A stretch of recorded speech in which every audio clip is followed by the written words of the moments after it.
देखिए यहाँ पर शोरगुल पूरा हो रहा है। पवन और खेसारी के लेकर दोनों के फैंस यहाँ जुटे हुए हैं।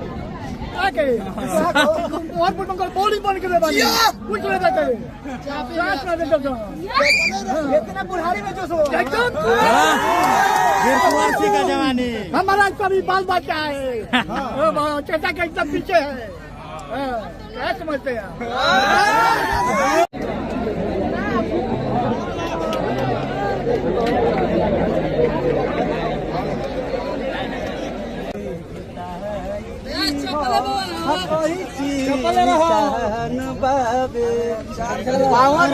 स्टार्ट होला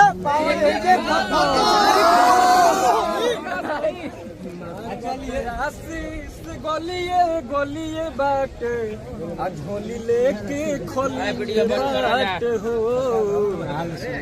वोट देके चाची हो जीताई दी हो तहर बेटा नीरो दलिए बाट।